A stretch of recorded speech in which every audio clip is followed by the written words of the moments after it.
আসসালামু আলাইকুম, আমি তানিয়া রহমান। আপনাদেরকে স্বাগতম আমার কিচেনে। আজকে আমি তৈরি করব শুকনো চালের গুঁড়ি দিয়ে ভাপা পিঠা। তো সেম রেসিপিতে আপনারা সিদ্ধ চালের গুঁড়ি দিয়েও ভাপা পিঠা তৈরি করে নিতে পারবেন।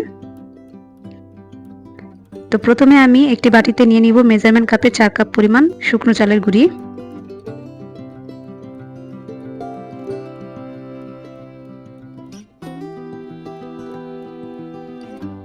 এবার দিয়ে দিব হাফ চা চামচের একটু বেশি লবণ। এবার লবণটাকে আমি চালের গুঁড়ির সাথে ভালো করে একটু মিশিয়ে নেব। এবার নরমাল পানি দিয়ে আমি চালের গুঁড়িটাকে মেখে নেব। অল্প অল্প করে পানিটা দিয়ে গুঁড়িটাকে মাখতে হবে, বেশি করে দেওয়া যাবে না। এখানে 2 কাপ পরিমাণ পানি নিয়েছি, আমি বলে দেব কতটুকু পানি লেগেছে। দেখতে পাচ্ছেন আমার চালের গুঁড়িটা মাখা হয়ে গিয়েছে। আমি কিভাবে মেখে নিয়েছি, এখানে আমি 2 কাপ পরিমাণ পানি নিয়েছি, 1.5 কাপের একটু বেশি পানি লেগেছে। এবার একটি চালনি দিয়ে এই চালের গুঁড়িটাকে আমি চেলে নেব। দেখতে পাচ্ছেন আমি কিভাবে চেলে নিচ্ছি চালের গুঁড়িগুলোকে। এভাবে সবগুলোকে আমি চেলে নেব। এই তো হয়ে গিয়েছে। এবার আমি পিঠাগুলো বানিয়ে নিব। তার জন্য আমি নিয়েছি কুড়ানো নারকেল এবং মিঠাইগুলোকে আমি কুচি করে কেটে নিয়েছি। এবার একটি বাটি নিয়ে নিলাম, স্টিলের বাটি। আপনারা যার যেমন বাটি আছে সেই বাটি দিয়েও তৈরি করে নিতে পারেন। সাইজ অনুযায়ী বাটি নিয়ে নেবেন, তাহলে হবে। এবার আমি কিছুটা চালের গুঁড়ি বাটির মধ্যে দিয়ে দিলাম। দেখতে পাচ্ছেন কিভাবে দিয়ে দিচ্ছি, একটু ছড়িয়ে দিচ্ছি। এবার এখানে দিয়ে দিব কুড়ানো নারকেল কিছুটা, আপনাদের স্বাদ অনুযায়ী আপনারা দিয়ে নেবেন। এবার দিয়ে দিব মিঠাই।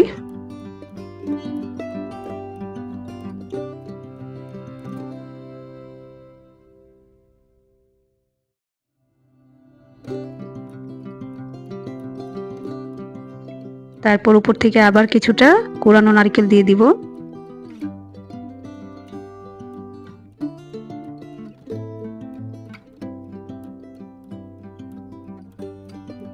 দিয়ে এবার আমি উপর থেকে আবার চালের গুঁড়ি দিয়ে দিব।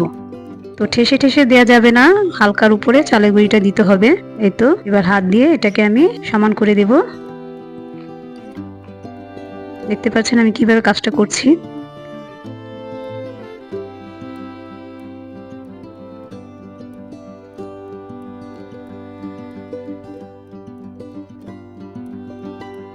এই তো হয়ে গিয়েছে একটি পিঠা তৈরি। তো আমি পিঠাগুলোকে কিভাবে ভাপিয়ে নেব, তো প্রথমে আমি একটি নেট নিয়েছি, মানে জালি ব্যাগগুলো আমি কেটে কেটে ধুয়ে নিয়েছি, ধুয়ে শুকিয়ে নিয়েছি। এবার চলে যাব চুলায়। তো চুলায় আমি একটি পাত্র বসিয়ে দিয়েছিলাম, সেটার উপরে দিয়ে দিলাম একটি চালনি। এই চালনিগুলো সাধারণত সবার ঘরেই থাকে। তো চালনিটার ভিতরে আমি পিঠাটা দিয়ে দিলাম, ঢাকনা দিয়ে ঢেকে দিলাম। প্রায় 7-8 মিনিটের মতো আমি ভাপিয়ে নেব। এবার আমি আরেক পদ্ধতিতে বানিয়ে দেখাবো, সেটা হচ্ছে আরেকটি পাত্রে আমি পানি দিয়ে সেই পাত্রের মুখে আমি বেঁধে দিয়েছি জালি ব্যাগ, তার মধ্যেও আমি পিঠা দিয়ে দিলাম। দেখতে পাচ্ছেন আমি কিভাবে কাজগুলো করছি।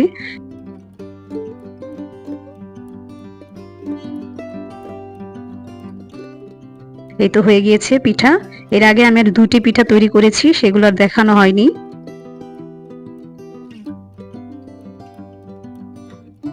এই সেম ভাবে আমি পিঠাগুলোকে তৈরি করব। তো 2 পদ্ধতিতে আজকে আমি আপনাদেরকে পিঠাগুলো তৈরি করে দেখাবো। আপনাদের যার যেমন সুবিধা হয় সেভাবে তৈরি করে নিতে পারবেন।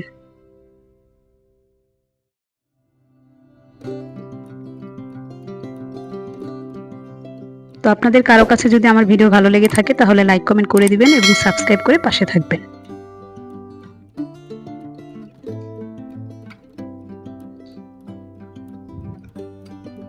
এবার আমি আরেক পদ্ধতিতে পিঠা তৈরি করব, সেটা হচ্ছে আমি এবার কুড়ানো নারকেল এবং মিঠাই দিয়ে একবারে চালের গুঁড়ির সাথে মেখে নেব। এই পিঠাটা খেতেও কিন্তু খুব ভালো লাগে, আপনারা বাসায় ট্রাই করে দেখতে পারেন। দেখতে পাচ্ছেন আমি কিভাবে কাজটা করছি।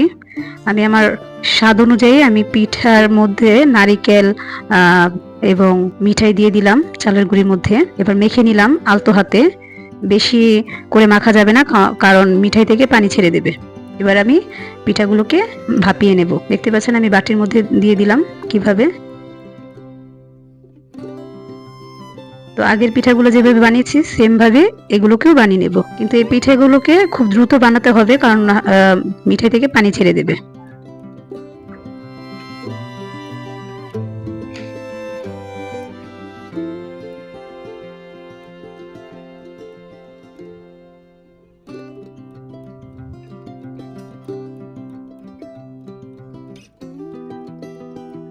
দেখতে পাচ্ছেন পিঠাগুলো কত সুন্দর হয়েছে, প্রত্যেকটি পিঠা খুবই সুন্দর হয়েছে দেখতে এবং খেতে খুবই ভালো হয়েছে।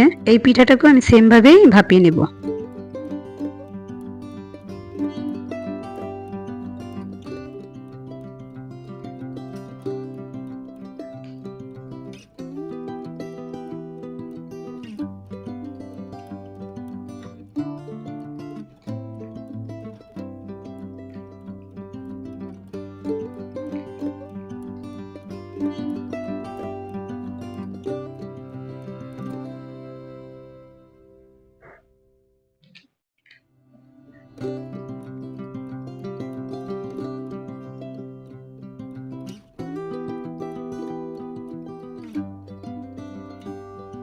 এই তো তৈরি হয়ে গেল পিঠাগুলো।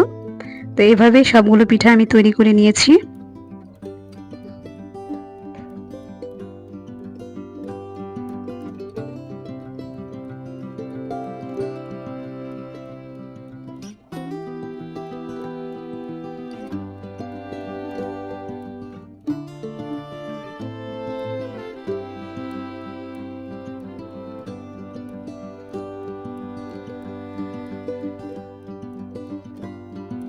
দেখতে পাচ্ছেন কি সুন্দর হয়েছে পিঠাগুলো। তো সবাই ভালো থাকবেন, সুস্থ থাকবেন। আসসালামু আলাইকুম।